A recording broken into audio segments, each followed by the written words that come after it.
Forge!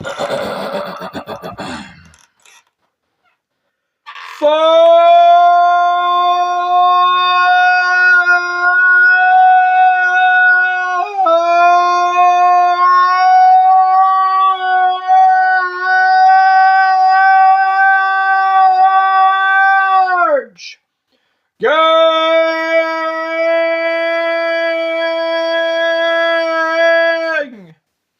I am still a heart man! Let's go!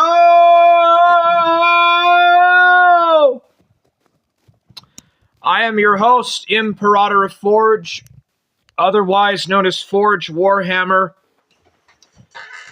I am the leader of Forge Gang, and this is Imperatorofforge's review of the 23rd Greatest Under the Heavens Martial Arts Tournament. It is not the World Martial Arts Tournament. That is a dub terminology. It was invented by the dub, and it is not the correct interpretation. It is the Greatest Under the Heavens Martial Arts Tournament, the Tenkaichi Budokai, as it is known in Japanese, or Greatest Under the Heavens, or Greatest Under Heaven. It's kind of taken from the concept of the Chinese Mandate of Heaven. Anyways, I have been doing some research just to make sure to get as much as I can about this correctly.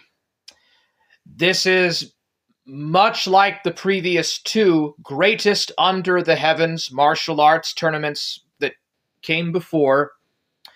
It has the exact same concept and the same idea.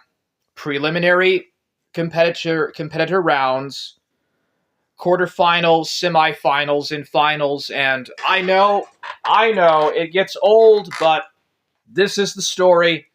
This is the correct interpretation. You have been lied to by the dub. I'm here to try my best to correct the mistakes that the dub made.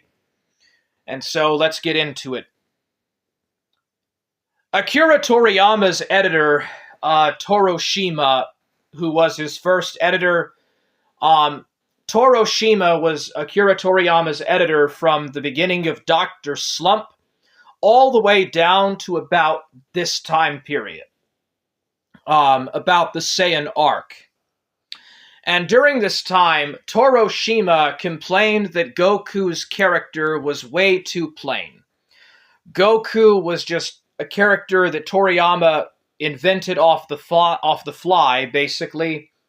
And he was a very simple and good-natured character with not really a lot of personality.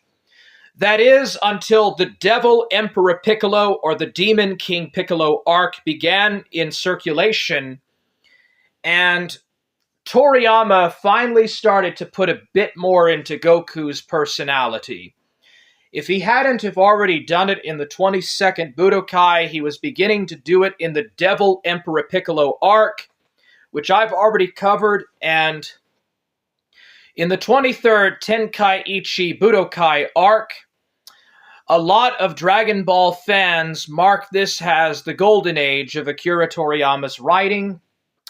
You will usually either hear that it's the 23rd tournament or the Saiyan saga that is the high point of Akira Toriyama's storytelling and manga writing as a shonen mangaka artist before his stories became too convoluted, too edited, and too overtly scripted out, and too long and too complex, which a lot of fans usually says begins in either about the Saiyan or in the Frieza arcs. But today we are going to be doing the 23rd Greatest Under the Heavens Martial Arts Tournament arc. This is a hallmark of Akira Toriyama's achievement as a shonen manga artist. This is considered by a lot of Dragon Ball fans to be his best arc. It is either this or the Saiyan arc. Why is it so great? Why is it considered to be a hallmark of Akira Toriyama's writing?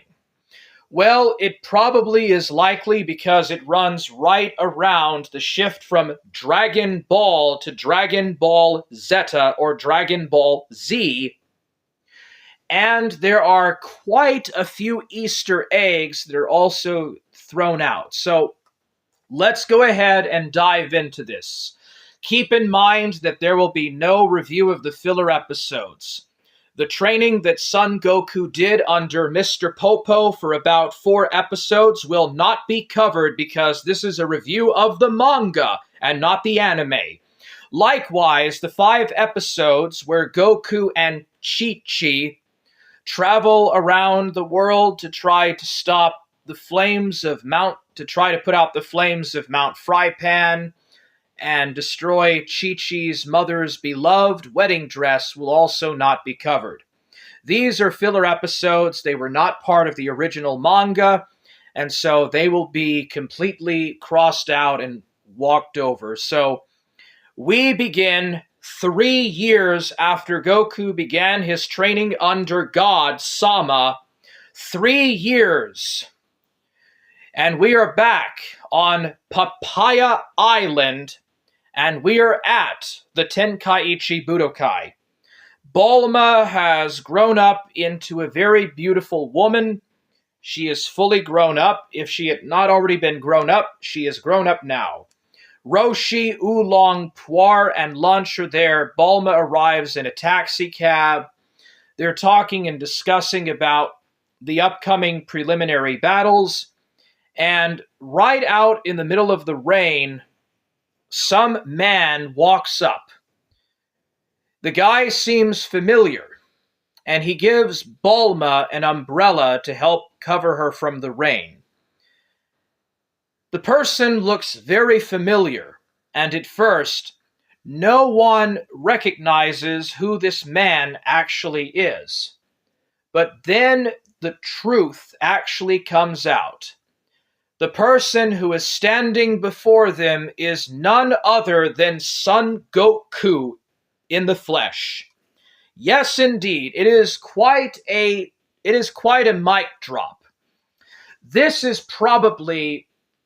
could very well be the biggest change in Goku that Toriyama ever did. The idea of growing Goku up into an adult or a teenager instead of being a kid. Goku is now a grown adult. He takes off his turban, his Hindu kind of turban, his Sikh-looking turban, and reveals that it is in fact him. It is the same person. Goku has grown up into a teenager or an adult. And the boy that they all remember from long ago has finally grown up into a man. Toroshima had made many complaints about Akira Toriyama growing Goku up. In 1980s Japanese shonen manga, it was usually considered that whenever the child protagonist grows up, that's usually the end of the manga, and it was a giant risk to have Goku grow up past the age of the typical shonen manga reader. But Toriyama did it. He says that he got tired of drawing Goku as a kid, fighting other fighters and stuff, and he thought that it was time for Goku to grow up.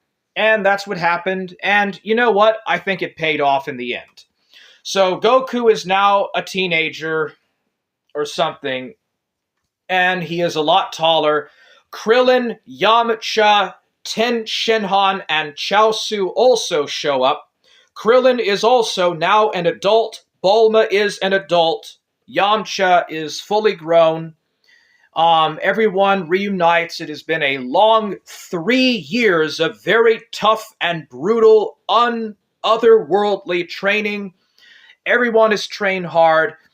The biggest thing to know is that Master Roshi did not train for these last 3 years like he did between the Fortune Teller Crone and the 22nd Greatest Under the Heavens tournament, and he will not be competing in the tournament as Jackie Chun.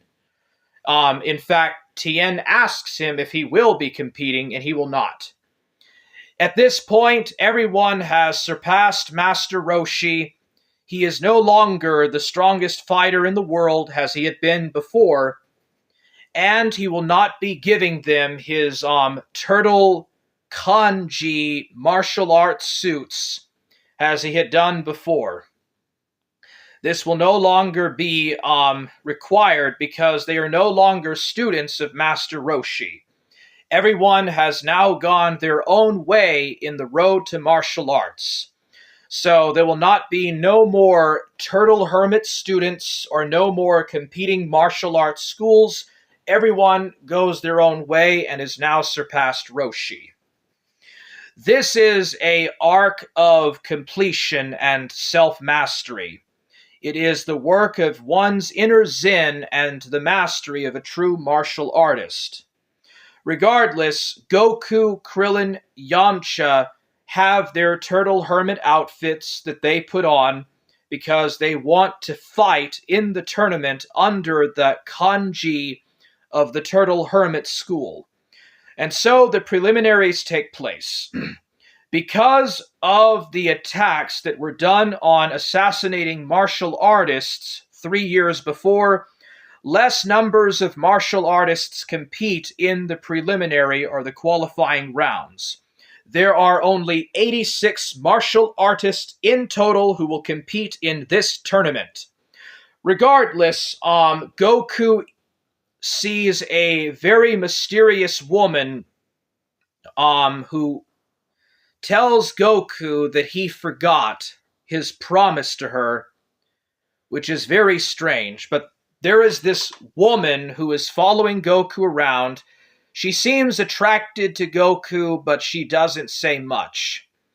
And indeed, Demon Jr. appears as well.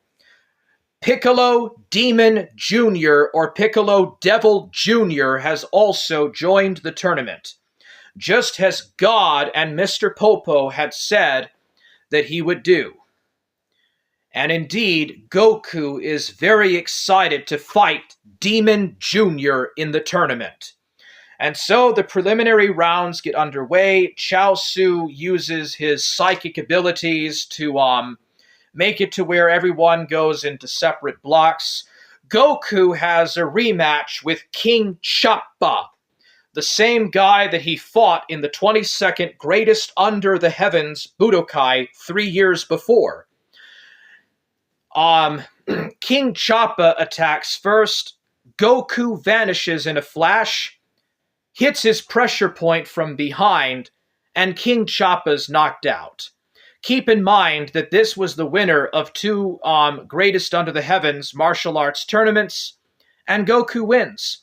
And so Krillin, Yamcha, Tin Shinhan, Chaozu, and Demon Jr. and various others go through the preliminary rounds.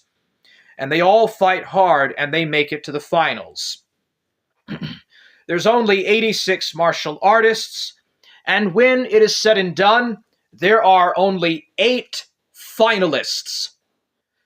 Demon Jr. or Devil Jr. also shows his worth as a fighter and takes out his opponent with 1 shot, as does Krillin, Yamcha, Chaozu, and Ten Shenhan. As the fighters make it to the finals, the final rounds, something shocking happens. Chaozu is beaten by a mysterious fighter, a familiar fighter who turns out to be none other than mercenary Tao Pai Pai in the flesh. Indeed, Tao Pai Pai did not die from the grenade that Goku kicked up in front of him. As Tao Pai Pai explains, he survived the grenade explosion, and using all of the money and fortune he accumulated through his work, had been rebuilt into a cyborg. He is now Cyborg Tao Pai Pai. Now, I know what you're wondering.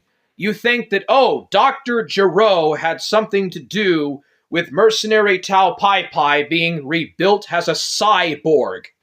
Well, the answer is that we don't know, because Toriyama never explains about how he was able to be rebuilt into a cyborg. What happened to Tao Pai Pai for those last 6 years? Nothing is mentioned about it. But regardless, cyborg Tao Pai Pai defeats Chaosu and becomes one of the 8 finalists. Demon Jr. is in the finals. The anonymous woman that's mad at Goku is in the finals.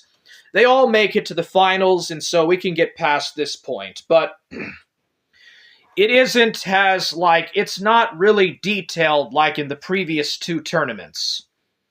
Anyways, regardless, Chaosu's taken out, and a masked fat fighter who looks familiar, fights this guy called Shin, who basically looks like the mustache Austrian painter. He has a mustache like a certain World War II painter. I will not go into any more details. And he almost doesn't make it into the match, and just by complete gags and comics and comical gags, he defeats this guy. So the masked fighter is none other than Yajirobe. Also, Goku has Senzu beans. Everyone has Senzu beans. It turns out that Krillin, Yamcha, Ten Shinhan, and Chaosu all went to Karin Tower and trained under Karin, got Senzu beans, and then went their separate ways to do solo training. Regardless, the finals take place, and we have quite an interesting cast of fighters for the finals. But regardless, the Tenkaichi Budokai announcer, who has now grown a mustache himself and is a bit older, is going to be driving and guiding the crowds. The crowds gather. Everyone is excited. There is a lot of consternation and excitement. Launch switches into her bad side and shoots at the audience to get them out of the way, to get room to go to the front seats. And so the Tenkaichi Budokai begins, the 23rd greatest under the heavens World Martial Arts Tournament. For the first match, it is Ten Shinhan versus cyborg mercenary Tao Pai Pai, who is with his older brother, the Crane Hermit, who is in the audience and wants revenge. Tao Pai Pai wants revenge against Goku and Ten Shinhan for betraying the Crane Hermit School of Martial Arts. And so in this first match, cyborg mercenary Tao Pai Pai goes all out and doesn't even faze or harm Ten Shinhan. He gets his ass handed to him pretty, very bluntly, as he goes all out with his usual attacks. But Ten Shinhan is on a whole nother level besides cyborg mercenary Tao Pai Pai and pretty much overpowers him. But then Tao Pai Pai pulls out a robot knife out of his cyborg hand and slashes and cuts Ten Shinhan when he's off guard. Because of this, and because he uses a weapon, he is disqualified from the Tenkaichi Budokai. Then he pulls out another weapon, the Super Dodan Pa, which he fires at full force at Ten Shinhan. But Ten Shinhan, by simply using the force of his own voice and the force of his own willpower, turns the Super Dodan Pa in the opposite direction and overcomes it. In fact, he even annihilates it. He destroys a Kai Blast by simply using his ki in the form of his voice, and in one attack knocks out cyborg mercenary Tao Pai Pai, gives him to the Crane Hermit. Ten Shinhan says that the Crane Hermit and Tao Pai Pai do not have the honor to deserve to be martial artists anymore and to leave and never return. And so the Crane Hermit with Tao Pai Pai leave. He flies away with the Buku Jutsu technique, and that is the end in the manga of Tao Pai Pai and the Crane Hermit. So Tao Pai Pai is still alive, and the Crane Hermit is still around, but we will not be seeing them anymore in the Dragon Ball manga. You could say that this is kind of a clearing up, a finishing up of the first story. In the second quarterfinals match is the Anonymous Woman versus Son Goku. She is really pissed. She is royally pissed off, and she is a total psycho bitch. And she does the role very well. She fights and attacks Goku with everything she has, and Goku just dodges her. Demon Jr., we'll call him Demon Jr., is watching from the top roof of the building next to the ring, observing and watching all of Goku's fighting techniques to make sure and to gather for later everything that Goku has learned in the last 3 years. But regardless, the Anonymous Woman is mad that Goku broke his promise to her about marrying her. And this is an interesting thing. Regardless, Goku doesn't understand who this person is. Nobody remembers who this woman is until Oolong, of all people, knows exactly who it is. Master Roshi recognizes her fighting techniques and fighting skills and recognizes that it is his own school of martial arts that she is practicing. Also, she wears a uniform from a kung fu movie, a certain type of kung fu movie that Jackie Chun played in, which is interesting that Toriyama wrote that in. Regardless, Goku, by punching so fast into the air, pushes the very force of the wind against her, causing her to fall out of the ring. And so Goku wins this match and goes to the semi-finals to face Ten Shen Han in the first match there. It turns out that the Anonymous is none other than Chi-Chi, the daughter of Gao Mao, who was one of the students of Master Roshi. Master Roshi trained Goku's grandfather and Chi-Chi's father, Gao Mao, or the Ox Head King, or the Demon Ox King. And she learned to fight from training under her father, which is how she learned Master Roshi's fighting techniques. Regardless, Goku wins the match, but keeps his promise about marrying her. Goku had always thought that marriage was food, and then he finds out what marriage is, and so Goku and Chi-Chi become engaged. There is a big celebration, fireworks are fired, and just like any type of the usual shonen manga, there's quite an excitement and stuff about it. And so, Goku and Chi-Chi will get married.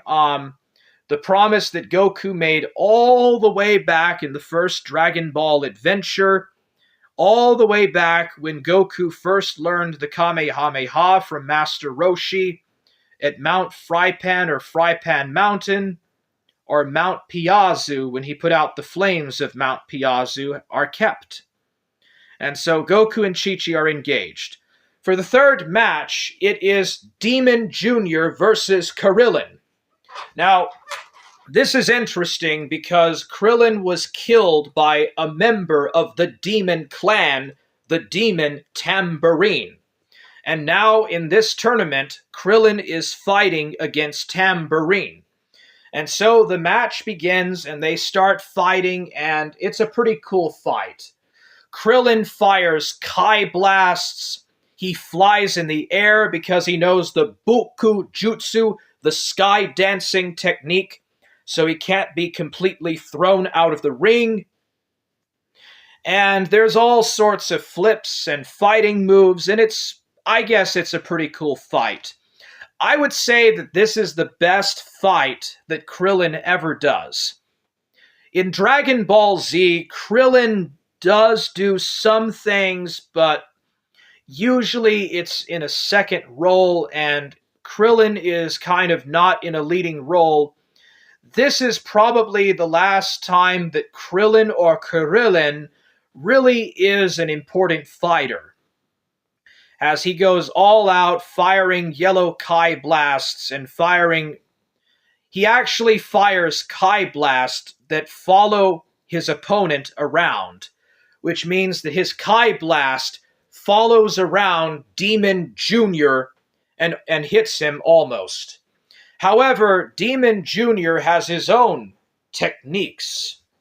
He is able to extend the length of his arm multiple times of his own entire body.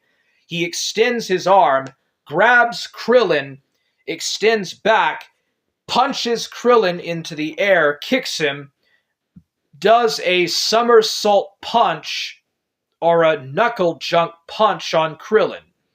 So Krillin and Demon Jr. continue to exchange blows in the sky as they are both able to float or to levitate. And then in one final game bit, Krillin uses the Zanzoken and then powers up a Kamehameha and fires it at full force. However, Demon Jr. dodges it and easily overpowers Krillin, despite his final effort of firing a Kamehameha. After that, Demon Jr. taunts Krillin, pounds him into the ring, and almost crushes him. However, before the fight could go on even more, Krillin jumps out of the ring, much in the same way that Jackie Chun did in the previous Greatest Under the Heavens tournament with Ten Shenhan. And just like that, Krillin is out. And so in the fourth fight, we have Yamcha and Shen, the stumbling, stuttering, nervous guy that's kind of short and comical. He's kind of like the burger guy from Pai Pai the Sailor Man. But regardless, Yamcha fights the guy, but he keeps hitting the wrong way and he gets headbutt a couple of times. And there's even this accident where Yamcha tries to kick Shen and he gets headbutted in the balls and actually hurts his balls because of that. And he kind of stutters and stuff, and the audience is just laughing. The entire audience just laughs, and Bulma is really shocked about how Yamcha is getting owned by this guy. Finally, as Yamcha is about to do some extensional martial arts moves, it turns out that Shen is not at all the person that Yamcha thought he was. It turns out that Shen, the Austrian painter, is in fact a very experienced martial artist and had been fooling everyone the entire time. Goku and Demon Jr. notice and take an interest in this mysterious individual. Anyways, Shen and Yamcha have some talks and stuff, and then it turns out Shen tells Yamcha that this is in fact not his body, and he is borrowing this body in order to disguise himself in the Tenkaichi Budokai. Yamcha asks who this person is. He says that he might be an alien, but he doesn't know. Now, this is very important, okay? This is an Easter egg. Shen is telling Yamcha that he might be an alien from another planet, but he doesn't know for sure. That is an Easter egg for later, by the way. Regardless, Yamcha finally gets serious and starts exchanging blows, and they get blocked. So Yamcha, taking his hand, concentrates tremendously all of his ki or energy into his hand as his entire body glows like it's covered in electricity until it all goes into his hand and turns into a pure, raw energy ball, a ball of energy. He calls this the Ryokin. With this ball, he is able to manipulate it using various pressure point techniques and ninjutsu moves with his hands. He is able to literally direct the energy ball or the energy beam in any direction that he so chooses just by merely thinking it. He is able to telepathically guide the Ryokin as it hits and goes directly at Shen, Shin gets hit in the back. Shin gets hit from above. It goes to the ground, and it comes up and hits him directly in the head. Finally, Shin gets serious, and he goes all out, and in a few moves that are so fast, Yamcha is knocked out of the ring, and that is the end of that fight. Goku and Demon Jr., or Daimao Jr., are both quite interested in who this person could be. Anyways, the quarterfinals are over with. Goku and Ten Shinhan will fight, and then Demon Jr. and Shin will fight in the second tournament. So, there is this conversation that Goku and Shin have. Goku can tell by sensing Shin's ki, or his power level, that he is in fact Kami, or God. Yes, indeed. God-sama, the god of earth, Kami-sama, is at the Tenkaichi Budokai, and he is using a human's body to disguise his power level to prevent Demon Jr. or Piccolo from noticing his true identity, because God-sama, or Kami-sama, plans to do something to Piccolo. Now that we know that Shin is in fact God, or Kami, what is this thing about him saying that he might be an alien? What is going on here?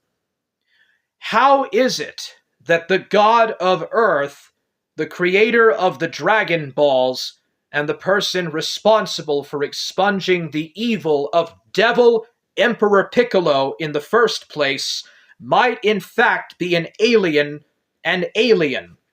But he's not for sure. What is going on here with this story? Regardless, Goku and God-sama are talking about Demon Jr., or Piccolo Demon Jr., or Piccolo Devil Jr., as they discuss about him being at the tournament. But regardless, Goku is concerned about what is going on. God says that he is going to destroy Piccolo Demon King Piccolo Jr. or Devil Emperor Piccolo Jr. once and for all and rid the world of its evil. But Goku knows something. Goku knows that a long time ago, many hundreds of years ago, God and Devil Emperor Piccolo were once one person before they separated. And because of that, their lives are linked. If one of them dies, the other will also die. Kami just says that Goku can use the Dragon Balls to bring him back to life, or wish him back to life. Regardless, some talk about Goku's training with Mr. Popo and Kami is discussed. Regardless, Goku and Ten Shinhan have their match. We are now in the semi-finals as Goku and Ten Shinhan go all out. So Ten Shinhan had been greatly impressed by Goku overcoming and defeating the ancient evil of Devil Emperor Piccolo, so he trained very hard for those 3 years to become stronger. Goku likewise had undergone godly training to become stronger, and so they go all out. The match begins, and Goku and Ten Shinhan exchange punches and kicks as they go all out.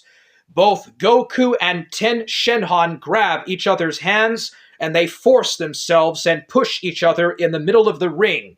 They do it so much that their power aura covers their entire bodies, and there's a giant flash of light and a big burst of energy that covers out of the crowd.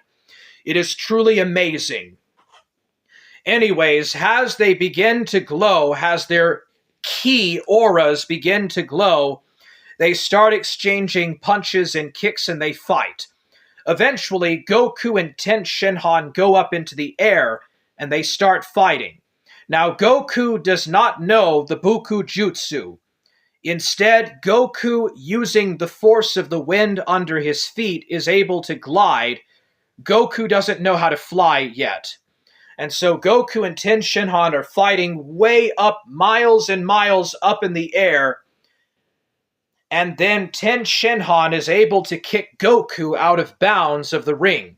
However, Goku, turning himself into a human twister, spins so fast right above the crowd that it causes the wind and the air to propel him back into the ring. Ten Shinhan just flies down. Anyways, they continue to fight, and Ten Shinhan fires a couple of Kai blasts at Goku, and Goku just throws them off and fires a Kai blast back. Goku at some point also fires a Kai blast that propels him back into the ring. Ten Shinhan knows that Goku has far exceeded him in strength and in durability. But there is one weakness that Ten Shinhan points out that Goku lacks, and it's speed and agility. Ten Shinhan is a lot faster than Goku, and because of that, he is able to take plenty of hits on Goku. And indeed, as they continue to fight, as Goku punches and kicks and lunge jumps, Ten Shinhan is faster, a lot faster than Goku. And Goku is almost overpowered as well. After almost falling out of the ring, Goku finally shows his surprise. It turns out that Goku was wearing heavy-weighted clothing or heavy sets of weights on his goji or doji in order to hold back his real strength. Part of his training for the last 3 years had been using heavy weights. Goku mentions that he used to train using a turtle shell when he trained with Master Roshi. And during his training with the god of Earth, Kami, he used heavy-weighted extensions to build up his strength and speed. Goku takes off his wrist cuffs, his boots, and all of the weighted clothing underneath him and pulls it off. And before Ten Shinhan can even notice, Goku already grabbed his sash, causing his pants to fall down, revealing his underwear. Launch blushes, as does Ten Shinhan. It turns out that Goku was holding back. Goku was wearing 50 pounds of sets of clothing each. 250 pounds in total. So Yamcha and Krillin take the heavy-weighted clothing away, and Goku and Ten Shinhan continue to fight. But Ten Shinhan has a new technique. It is called the 12 Eyes technique. Using this technique, Ten Shinhan splits his body into 2 and then 4, using the ninjutsu art of division. Ten Shinhan splits into 4 exact carbon copies of himself. 4 duplicates. They all think alike. They all fight and act alike. Now, in the anime, Goku is doing a bunch of fighting and exchanges blows with these guys, but in the manga, the 4 Ten Shinhans go to the 4 corners of the ring, and they fire very powered up Kai blasts, yellow Kai blasts, at Goku, causing an explosion. Goku jumps up. With their third eyes, they fire eye lasers and hit Goku, and Goku falls down. However, Goku explains to Ten Shinhan that he has 2 serious flaws. So they do the same attack again. Goku explains that the first flaw is when the 4 Ten Shinhans pull their eyes out and look up, they are completely exposed to light. So, when the 4 Ten Shinhans fire their attacks again, and they fire the 4 lasers at Goku when he jumps. Goku pulls his hands out and fires the Soryuken, the solar flare or the star flare, blinding the 4 Ten Shenhans, including their third eyes. Then Goku explains that Ten Shenhan's second flaw has Goku fights and attacks and knocks the 4 Ten Shenhans out of the ring. The second flaw is that when Ten Shenhan divides into 4 bodies of himself, he also divides his strength and his speed, severely weakening himself in the process, meaning that each Ten Shenhan only has 1/4 of the strength of the original Ten Shenhan. And so Goku wins and goes to the finals. In the next match, Kami, using Shen's human body, and Piccolo Devil Jr. fight at each other. Kami, trying to use whatever he can, pulls his hand up and uses the force of ki from under the ground to push Demon Jr. up into the air away from the crowd so that no one will get hurt by Demon Jr.'s demonic attacks. And so Kami jumps up into the air and fights Piccolo Demon Jr. So Demon Jr. and Kami-sama exchange blows high up in the air. Finally, Demon Jr. or Piccolo fires a giant Kai blast that Kami blocks. But it goes out of the island and causes a gigantic explosion that is the size of 10 skyscrapers or Empire State Buildings and generates a massive tsunami or tidal wave right beside the island. Regardless, Kami and Piccolo, or Piccolo Devil Jr., continue to fight and exchange blows. Eventually, they get into a conversation. So, this is a bizarre thing, and this is probably one of the most strangest and bizarre things ever in the Dragon Ball manga. And this is another Easter egg. So, this is another Easter egg, and this is why you need to watch the 23rd Tenkaichi Budokai. Because Kami and Piccolo start to talk to each other telepathically in a strange language. Now, in hindsight, it's very easy to dismiss this as, oh, it's the Namekian language, oh, they're speaking in Namekian. Well, this is the 23rd Budokai, okay? Toriyama has not yet disclosed that Piccolo and Kami are actually aliens. Okay, we're not supposed to know that, but someone said that because Kami and Piccolo are very ancient beings, they're hundreds and hundreds of years old, and they've been on the earth for a long, long time. Because they're very old, they're speaking a dead language, like Sumerian or Sanskrit or Akkadian. Someone said that that's how they get around with them speaking this language. But, in his match with Yamcha, Kami does say that he might be an alien.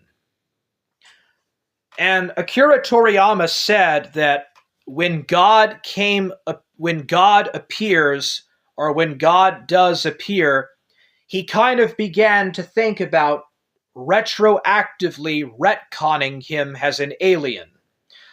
But regardless, they speak in a dead language. Whether it is an ancient language that was extinct on Earth, or whether it is an alien language, they talk in it, and it's very strange and very bizarre. Now, when I cover the Frieza arc, I will come back to this and talk about this again, because this language that they're using is very important for the Namek arc later on. But for right now, we're just going to talk about this. So Piccolo, or Demon Jr., is very surprised that Kami has hijacked a human body, or has possessed a human body to disguise his true self, and has actually come and interfered in the affairs of mortals or humans. And so Piccolo is quite surprised, but Piccolo knows that if Kami tries to do anything, like kill him, he will also die. But Kami had been observing the humans, or the affairs of the humans, and says that he has found a way that was devised by humans to apparently deal with Demon Piccolo. Demon Piccolo Jr. is surprised when Kami pulls out a bottle that has the characters that are the same as the Denshi jar, and begins to use the Mafuba, the demon sealing or demon imprisonment wave. So Kami uses the Mafuba technique, but Piccolo, for the last 3 years, had successfully devised a means to defeat the Mafuba. So Demon Jr. says, reverse Mafuba, and uses the reversal Mafuba back at Kami. Kami is then trapped. So Kami unpossesses the human body of Shin, and Shin is separated. Kami is transformed into merely a spirit and is sealed up and trapped in the bottle, as Demon Jr. puts the cap back on it and traps Kami. Piccolo is very excited because now, with Kami out of the way, there is no one that can stand in his way of plunging the world into everlasting demonic darkness. Regardless, Shen wakes up, and the tournament announcer counts to 10. The match ends. Demon Jr. wins and goes to the finals, and Shen goes back into the crowds and doesn't remember what happened. And so before the finals take place, or before the finals match, Goku, Master Roshi, Ten Shenhan, Yamcha, and Krillin are having this talk. They're having a discussion about who Demon Jr. really is. And that's finally when Goku explains it. So Ten Shenhan thought that Piccolo, or Demon Jr., was one of the members of Devil Emperor Piccolo's clan, but as Goku explains, before the very last moment that Devil Emperor Piccolo died, he spat out a dinosaur egg that caused a demonic spawning of his last descendant. And that final descendant was none other than Devil Emperor Piccolo, Demon King Piccolo, reincarnated himself. Yes, indeed, Piccolo, or Demon Jr., is in fact Devil Emperor Piccolo, reborn once more. He has all of the memories, all the powers, all the techniques, everything that Devil Emperor Piccolo had before, but is now even stronger and even more evil than ever before. So now you know that Piccolo Demon Jr. is Devil Emperor Piccolo. He is Devil Emperor Piccolo reincarnated with the same mind and the same memories into a new body. Sort of like a clone, and also a reincarnation of Devil Emperor Piccolo's soul. And so Devil Emperor Piccolo says that he will reclaim his throne and bring the entire earth into everlasting darkness, and will also get revenge for what Goku did 3 years before. And so the countdown begins. We reach the finals of the 23rd Tenkaichi Budokai. It is Son Goku versus Devil Emperor Piccolo Jr., or Demon Jr., And so the fight gets underway. They go so fast that the tournament announcer, Master Roshi, or no one can even see them. Even Ten Shinhan has trouble keeping up with Goku and Piccolo as they move so fast. So Piccolo fights very viciously and very ferociously against Goku as they go everywhere in the ring and jump up into the air and exchange blows and fight. At one point, Piccolo punches Goku in the face, kicks him and somersault punches him directly down. Then as Goku tries to lunge back at Piccolo, Piccolo fires a Kai Blast, then another Masenko Kai Blast, and then fires a whole majority of Kai Blasts. This is usually called the Kai Rockets or the Kai Fireworks or Ki Fireworks. This technique is known as demonic fireworks. Piccolo will literally fire energy sensing or energy motion detecting Kai blasts that will follow his opponent wherever they go and pretty much track them down as Goku slams into the ring and is completely covered in Kai blasts, an armada of Kai blasts. However, when it's said and done, Goku simply gets up and is completely unfazed. And so they keep fighting. Devil Emperor Piccolo Jr. then extends the size of his arm at Goku as he tries to claw Goku, but Goku grabs it, kicks Piccolo in the face, and literally throws Piccolo into the air. Piccolo also tries to fire eye lasers, but Goku dodges them. And so they continue to fight, and the fighting continues to become more intensive. Piccolo sprouts out his claws and his fangs, has the vile demon powers up his super powerful demonic energy. Ten Shinhan points out that the demonic energy that protrudes from Piccolo is truly astounding. It is nothing at all like he has ever sensed before. But Goku has a lot of power and potential also. So Goku and Piccolo continue to fight as they exchange blows. Even at this point, you can tell that Goku is a little bit stronger than Demon Jr. and is quite agile and able to really overpower Demon Jr.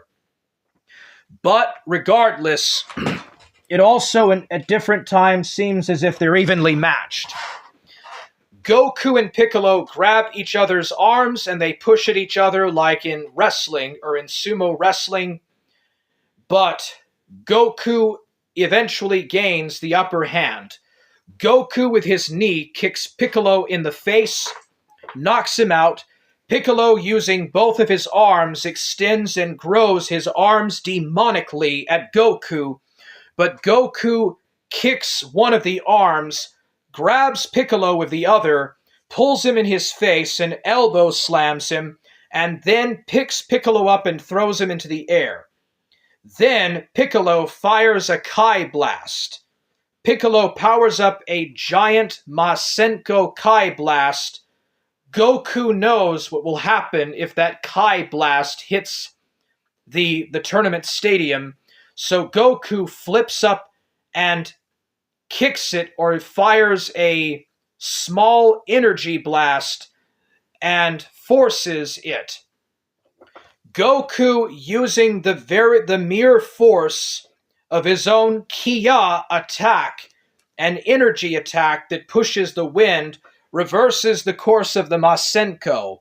It goes to the other side of a nearby mountain and blows up, and a mushroom cloud pops up in the wake of the atomic bomb-like explosion that the energy attack causes. The ground shakes as well. The Kai Blast is so strong that it causes a mushroom cloud to appear in the distant horizon, almost like a hydrogen bomb.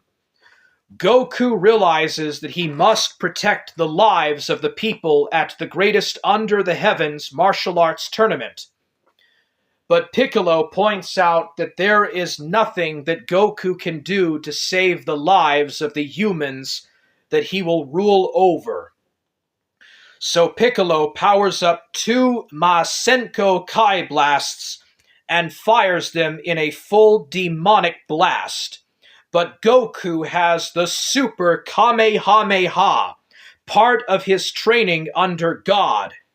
However, Master Roshi and Krillin tell Goku that he can't use the Super or Chaohu Kamehameha because he will kill Kami or God, because Piccolo, using the bottle that God was sealed into, swallowed it into his stomach. And so God will also die. But Goku knows that they can use the Dragon Balls to wish God back to life. But Piccolo points out that 3 years ago he killed Shenron. But Goku points out that Shenron was brought back and resurrected 3 years ago. So Goku powers up and fires his Super Kamehameha, Chaohu Kamehameha. His entire body is eviscerated in white aura ki energy. Lightning and thunder pops out of Goku, and Goku fires a gigantic, larger than the Kamehameha that Jackie Chun fired in the finals against Ozaru Goku, in fact, and fires it right into the sky. It overpowers and blocks out the Masenko, and Demon Jr. is seemingly eviscerated. There is a giant explosion and a powerful earthquake that tosses over the house that is in the tournament stadium. However, when the bright light and the smoke clears, Demon Jr. is still in place. In fact, Demon Jr. isn't even harmed by the attack. And so Demon Jr. flies down. His antennas, his demon antennas, are exposed on his head, and people begin to recognize what Piccolo in fact looks like, or Demon Jr. in fact looks like. First, Oolong recognizes it, and then Launch makes the comparison to Devil Emperor Piccolo. Then the Tenkaichi Budokai announcer mentions it, and finally, Piccolo says that it is all true. Indeed, Piccolo shouts out and mocks the humans in the audience, and tells him that he is in fact Devil Emperor Piccolo, reincarnated or reborn as Demon Jr. And he is indeed the same Devil Emperor Piccolo from 3 years before, and is even more powerful and more dangerous than ever before. And once he defeats and kills Goku, who defeated him 3 years before, he will reclaim every single thing that he lost. His throne, his kingdom, his rule over the earth, everything. And as Piccolo laughs, all of the entire audience screams and everybody runs. There is an island-wide evacuation as everyone clears out and flees. Of course, Bulma, Launch, Oolong, Puar, and everybody, and the tournament announcers stay behind. So the pews are empty, but the match continues. And from now on, I will be referring to Demon Jr. as simply Piccolo. Not Devil Emperor Piccolo, not Piccolo Daimao Jr., but just simply Piccolo. He will only be referred to as Piccolo, because he is the same Piccolo as the first Piccolo, as the second Piccolo. And so now you know that this match in this tournament is a rematch between Goku and Devil Emperor Piccolo reborn. And so the fighting continues as Goku and Piccolo continue to exchange blows. Finally, Piccolo shows the true strength of his actual power as he grows into a giant. Piccolo powers up and is eviscerated in thunder and lightning as his aura turns yellow and he grows in size. Piccolo grows in size into a giant, to where he is about 100 meters tall and 40 meters wide. Just small enough to stay in the ring, but completely towering over Goku. Piccolo grows into the size of a giant, or grows into a giant. Using the gigantification technique that he grows in size and begins to punch Goku, his fist so huge that he could crush all of Goku with just his one hand. Piccolo continues to mock the weakness of mankind and talks about the vileness and the weakness of the human race, and explains how that humans should be crushed underfoot and dominated by demons. But Goku shows his resolve and fights back against Devil Emperor Piccolo Demon Jr. with everything he has. He grabs Piccolo's finger and is so strong, Goku is so strong, he grabs Piccolo's finger, lifts him up, and throws him down, tearing down the entire ring and a few buildings around. Piccolo continues to fire his eye lasers, and he tries to punch down and kick at Goku. At some point, Goku just mocks Piccolo because he's not big enough. So Piccolo grows to an even larger size. Devil Emperor Piccolo grows to an even larger size until he is literally the size of a mountain. His head so tall that it is above the clouds themselves. Piccolo grows to a super giant size, but Goku continues to hold him off.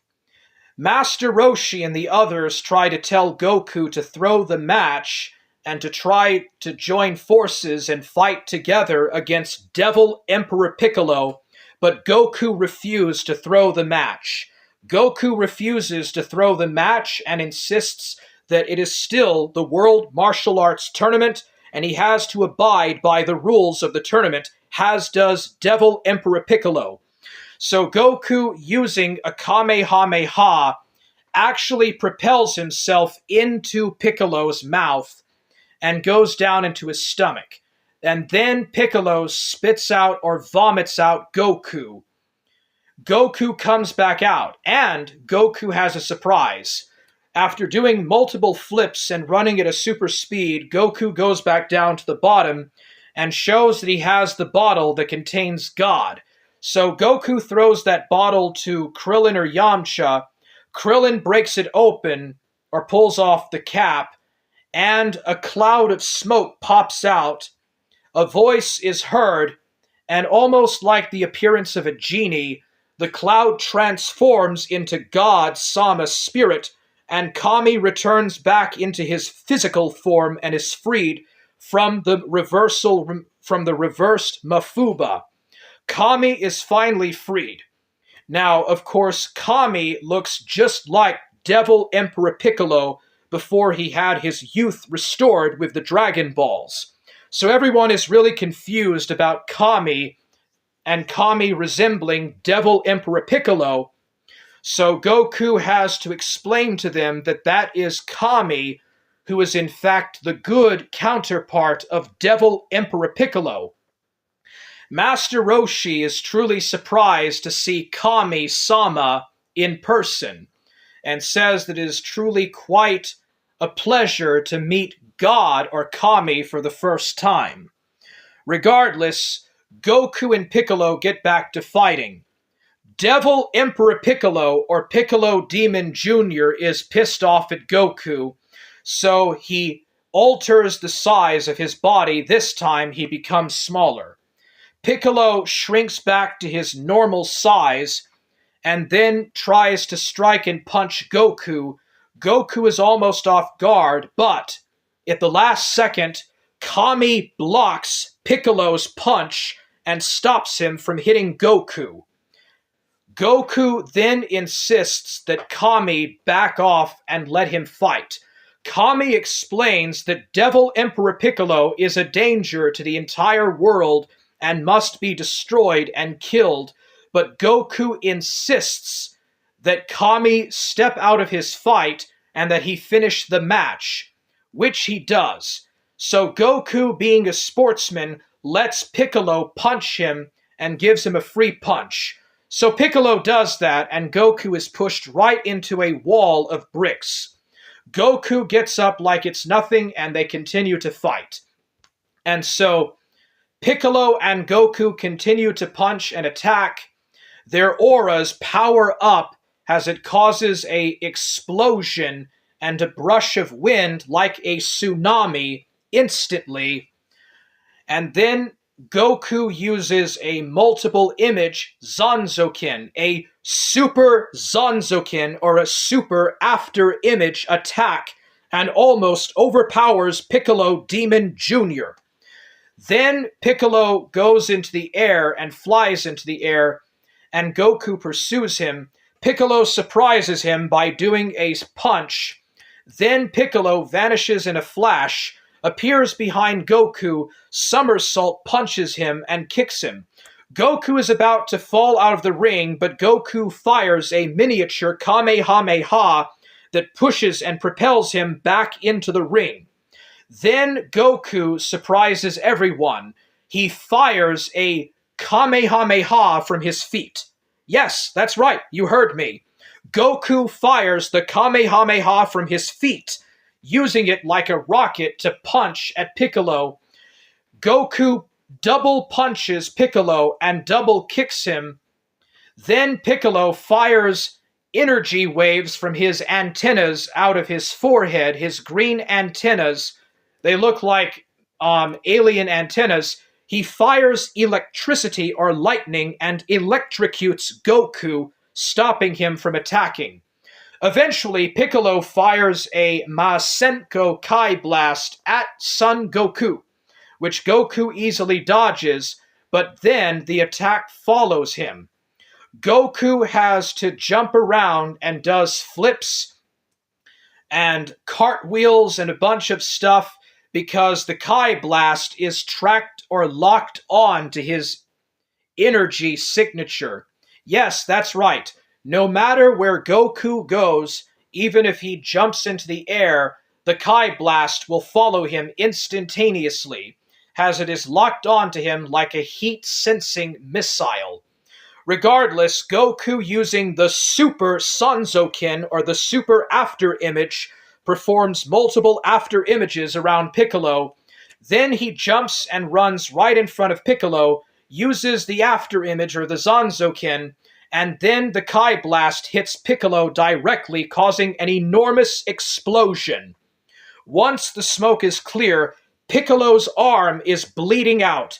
He bleeds green or purple blood like Spock the Vulcan. That's another Easter egg, by the way. You know how Spock bleeds purple blood? Well, Piccolo bleeds purple blood like Spock, which is another Easter egg.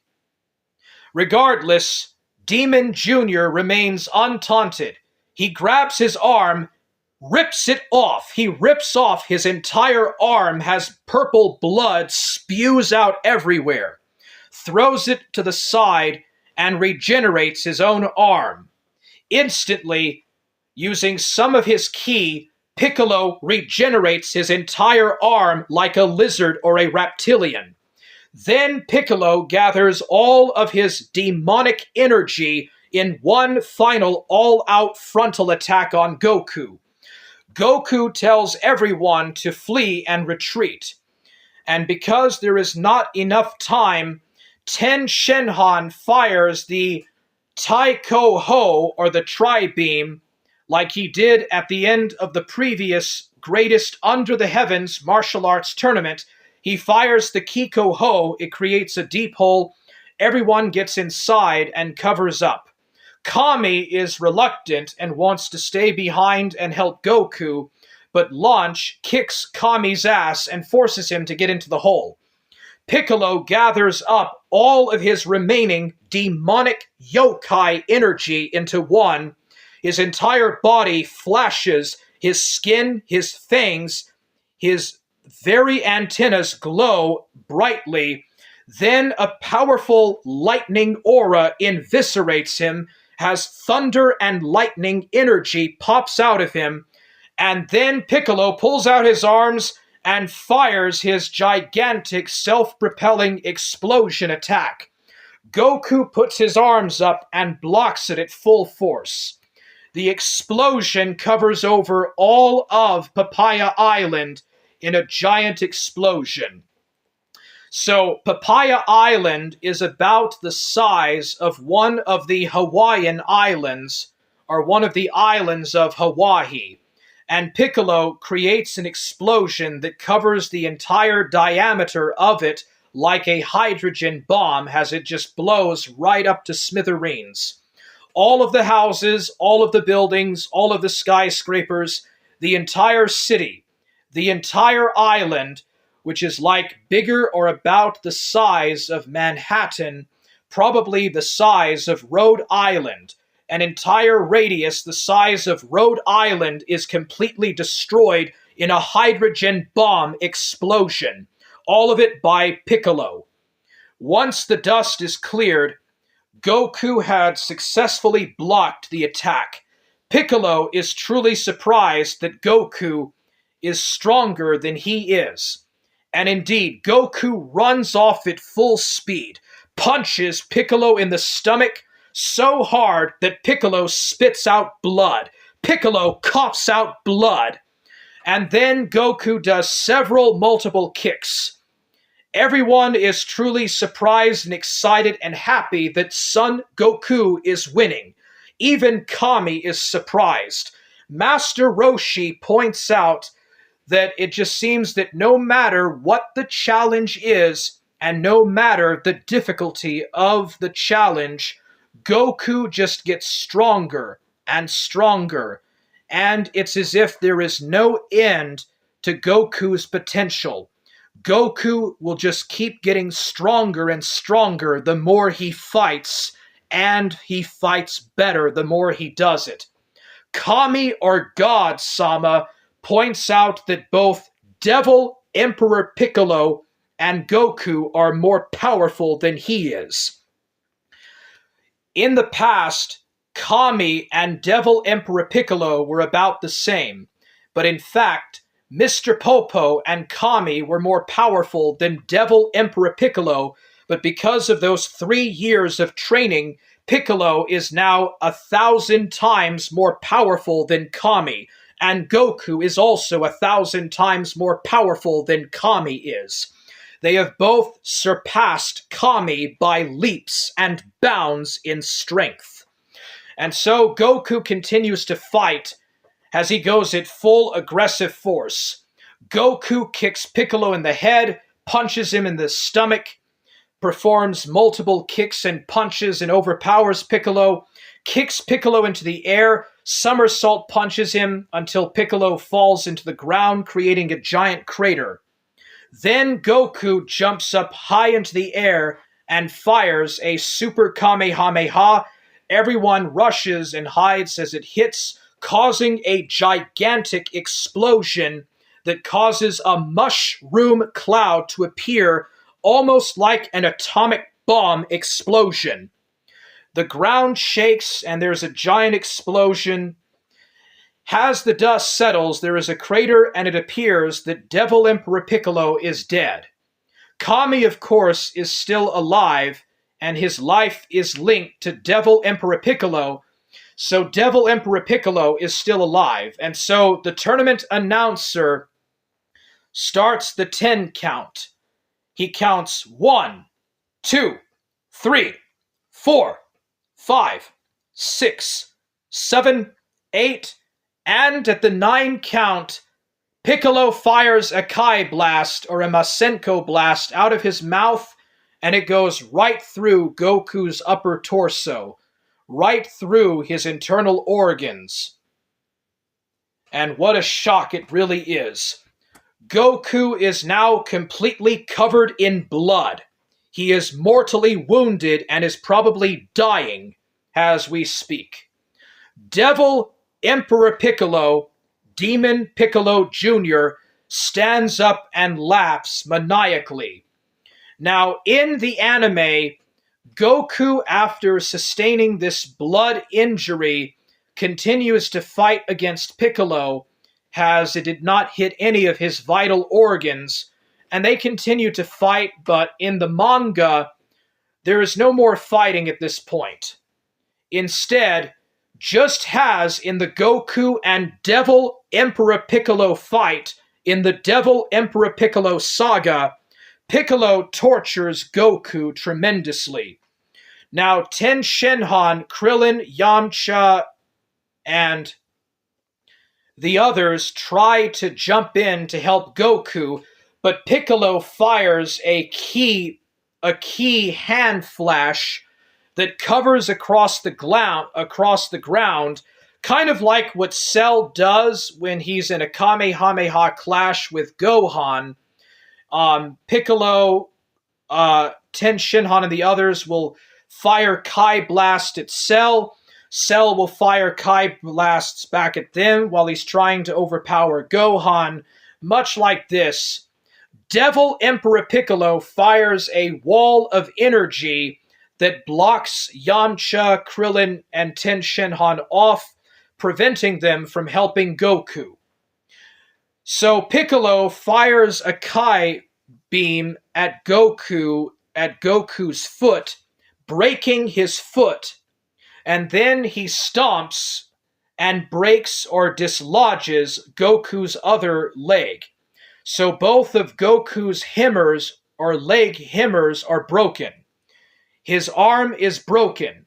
And then to finish it, Piccolo fires a finger laser that breaks Goku's other arm. So both of Goku's arms and legs are now broken, and he can't move an inch. So Piccolo flies up into the sky. Piccolo flies high up into the sky and gathers all of his remaining demonic energy, everything he has left, in a powerful demonic beam or demonic attack, a final Masenko attack. Piccolo fires the Masenko attack, and it hits Goku directly, and there's a giant explosion. Another gigantic explosion, and the ground shakes. Piccolo then flies down to the ground and laughs.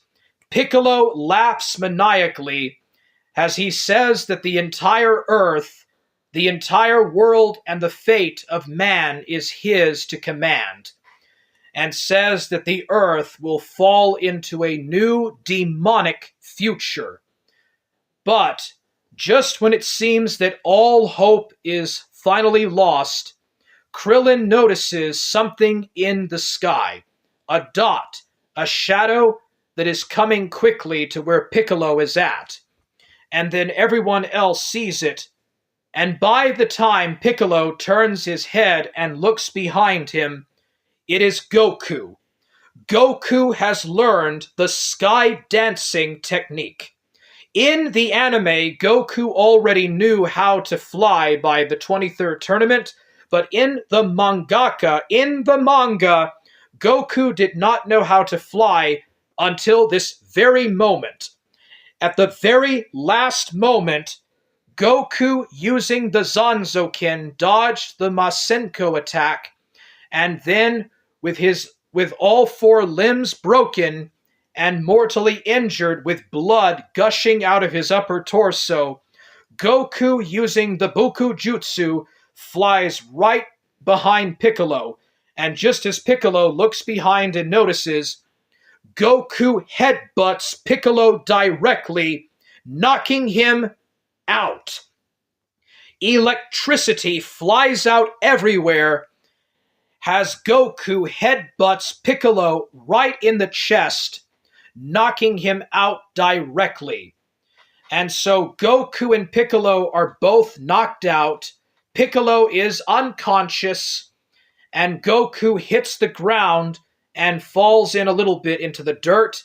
Piccolo is completely covered into a hole of dirt. a few meters away.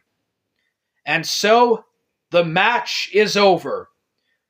Goku is just barely conscious, but he asks the Tenkaichi Budokai announcer if Devil Emperor Piccolo is out of the ring and if he won the match, if he is now the world champion of martial arts, the greatest martial artist under all the heavens. And so the tournament announcer looks around and he is able to find the outline of the ring, Goku is still within the parameters of the ring, which means that he is not out. But Piccolo is. And just like that, it is over with. Piccolo, Devil Emperor Piccolo, Demon King Piccolo Jr. is knocked out of the ring, and the match is over with. Piccolo has lost, and Son Goku has won. And just like that, Goku is the world champion. Not the runner-up, but the world champion of the greatest under the heavens tournament. And so the 23rd greatest under the heavens martial arts tournament is over with. Goku has won. Yajirobe jumps up from underneath the sand. Yes, Yajirobe stayed behind. Yajirobe pulls himself up from out of the ground in the explosion fallout, shows up and gives Krillin a Senzu Bean, who gives it to Goku. The Senzu Bean heals Goku of all his injuries, and he is recovered. And Goku is now able to fly. At last, Goku can sense power levels, Goku can hide or disguise his true power level, and Goku can fly or levitate in the air. And so Goku and Chi-Chi celebrate because Goku and Chi-Chi are engaged. Goku flies all the way up into the sky and is kind of dancing around and flipping in the air. Kami decides that he must kill Piccolo and save the world, or destroy Devil Emperor Piccolo once and for all. Before Piccolo fired his Masenko attack to kill Goku, Kami had asked Ten Shinhan if he wanted to kill him in order to kill Piccolo, but Goku insisted and refused because it would be against the rules of the tournament. So Kami is about to kill Piccolo, who is out unconscious, but Goku instantly flies down like Superman and stops Kami from doing it. Kami insists that Devil Emperor Piccolo must die once and for all if the world is to be saved from his demonic darkness. But Goku points out that because their life is linked, if Piccolo dies, God will also die, and then the earth will be without a god. But Kami explains to Goku that he can use the Dragon Balls to resurrect him. But Goku knows better. Goku explains that Kami was the one who gave life to Shenron, the dragon god, and thereby creating the Dragon Balls in the first place. And if Kami dies, Shenron will also die, and there will be no Dragon Balls. So, what that means is that if Piccolo stays alive, Piccolo will always try to cause evil in the world. But if Piccolo dies, Kami will die, and the Dragon Balls will cease to be. And so what this means is that Piccolo has to stay alive.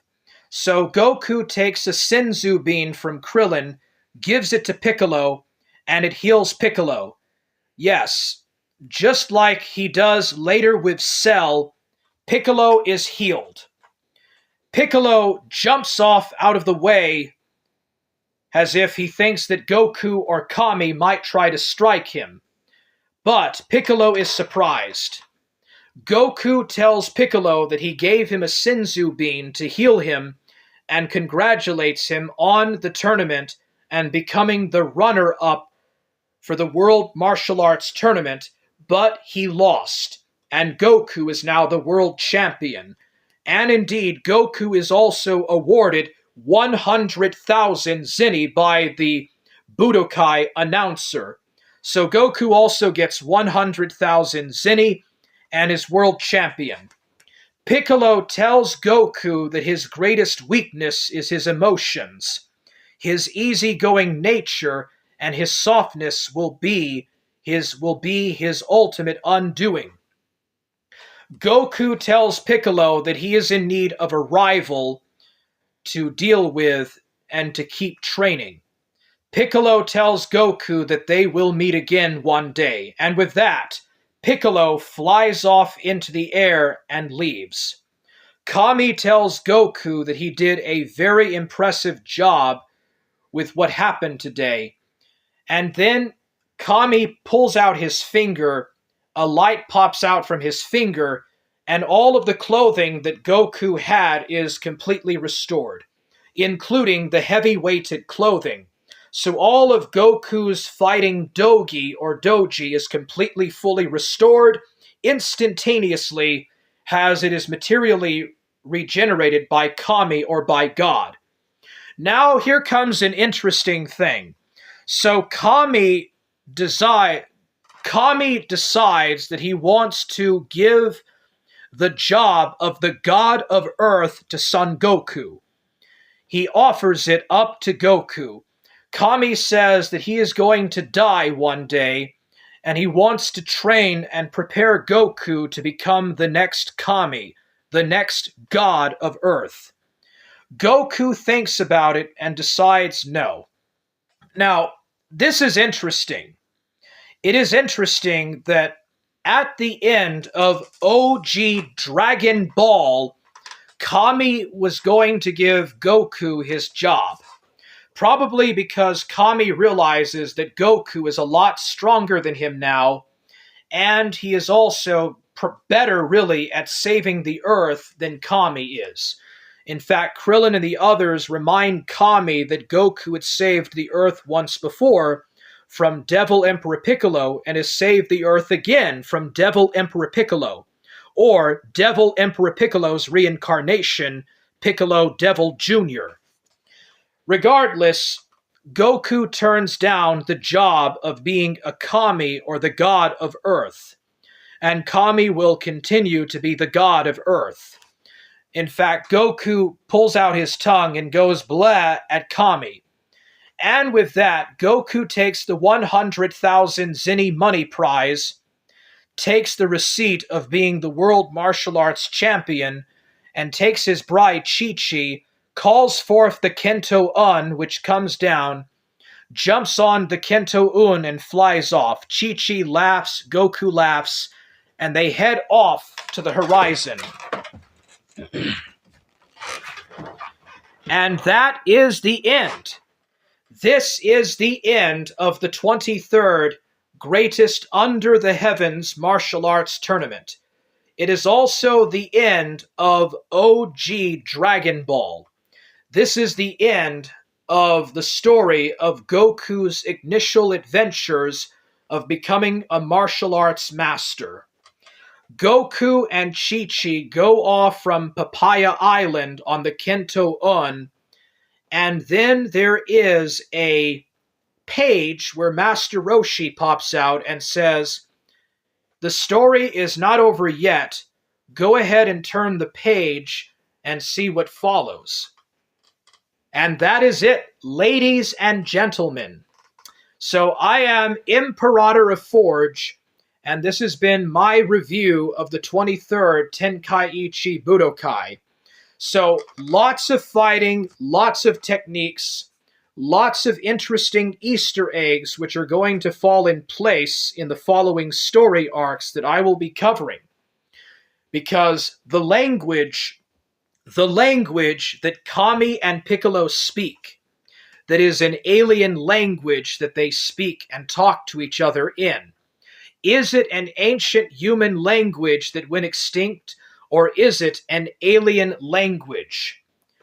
And the scanner that cyborg mercenary Tao Pai Pai uses looks just like the scouters that the Saiyans and Frieza Force uses. It has the exact same designs and specifications. They're talking about power levels. The same type of talk about power levels in the Saiyan and Namek arcs. There are so many Easter eggs in this arc. And so I do not consider this to be the best arc in Dragon Ball, but it is definitely one of the best 5 arcs that Akira Toriyama ever did. And before Dragon Ball became very complex and very long and staggering, it is understandable that this is a pretty cool arc. Goku marries Chi-Chi, ending the promise that he made to Chi-Chi all the way back in the first arc of Dragon Ball. Mercenary Tao Pai Pai makes his final appearance. The revenge of Devil Emperor Piccolo is finally resolved, and we see the full extent of Goku's training under Mr. Popo and Kami. And it's a very interesting sort of resolution. The 23rd World Martial Arts Tournament is a crossroads that crosses over into Dragon Ball Z.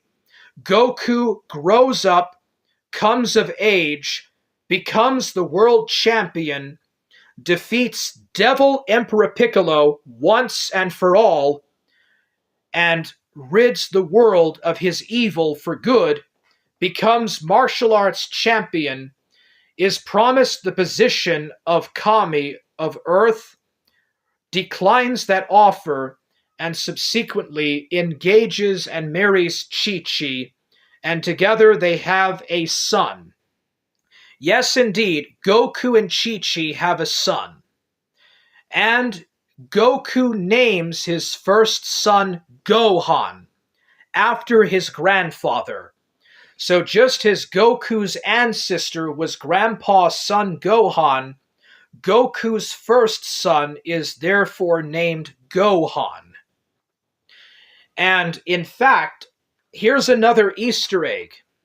You'll notice the clothing that Gohan wears at the beginning of Dragon Ball Z is the same exact clothing that Grandpa Gohan had on in the Yurunai Baba arc. And the 4-star Dragon Ball that Grandpa Gohan handed down to Goku is minted onto Gohan's hat at the beginning of Dragon Ball Z. So there's another bone that I'm feeding you guys. So, overall, I, Imperatorofforge, Forge Warhammer, am truly impressed with the deep storytelling and lore and fighting techniques of the 23rd Greatest Under the Heavens Martial Arts Tournament. I give it a 9 out of 10. I give the 23rd Tenkaichi Budokai a 9 out of 10. That is going to be my rating of this arc. It's a good arc. It is not the best arc in Dragon Ball. There are going to be arcs in Dragon Ball Z that'll be way better, much more deeper lore, much more better fights, and much more better storytelling than this arc.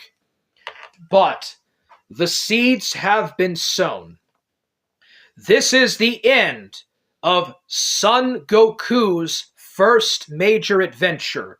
This is the end of OG Dragon Ball. Goku and Chi-Chi marry, and they have a son, and they name their son Gohan. Son Gohan. Keep in mind that Goku first learned martial arts from his grandfather Gohan, and Chi-Chi is the daughter of Gao Mao, who was a fellow disciple of Grandpa Gohan under the mutant Roshi. So Goku is a descendant, an adopted descendant of Grandpa Gohan. Chi-Chi is the daughter of Gao Mao, and ultimately they are the heirs of the Turtle Hermit School of Martial Arts, as they have their first son, Son Gohan. Now, at the end of this arc, Master Roshi talks to God, or to Kami, and explains to Kami. You see, Kami believes that he made a mistake creating the Dragon Balls because mankind is inherently evil and they're always misusing the Dragon Balls for evil purposes.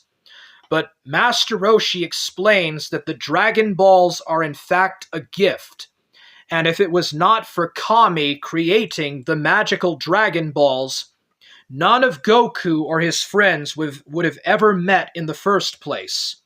All of this was because of the gift of the Dragon Balls.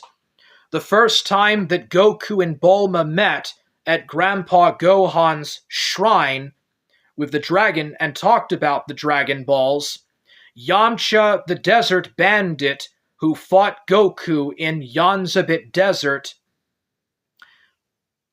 Oolong and Puar, who are shapeshifters, Launch, who was a criminal that Goku and Krillin found and brought to Roshi, the Turtle Hermit School of Training when Goku and Krillin first met to go find Roshi, a peachy girl, the time that they met Ten Shenhan and Chao Su at the 22nd Tenkaichi Budokai when they were still students of the rival Crane Hermit School, and all of the various many other unique encounters, such as the first time Goku met the samurai Yajirobe just after his first fight with the demon Tambourine. All of these moments and all of this was possible because of the Dragon Balls. And so Goku and Chi-Chi fly off on the Kento-Un from Papaya Island, and the 23rd greatest under the heavens martial arts tournament has come to an end.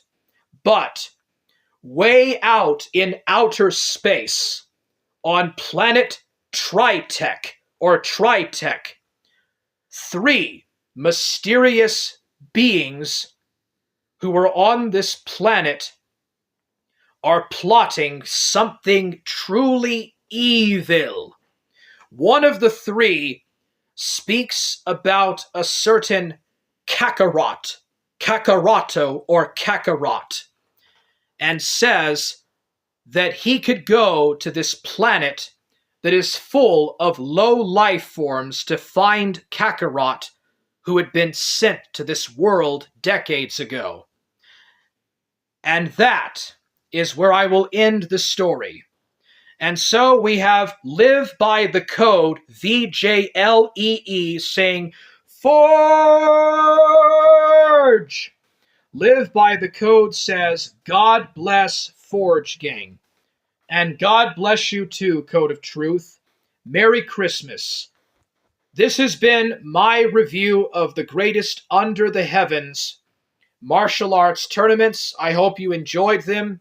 This has been the 23rd Tenkaichi Budokai, the 23rd greatest under the heavens martial arts tournament. I have been your host, Imperatorofforge, leader of Forge Gang. Thank you for watching and have a good day. Forge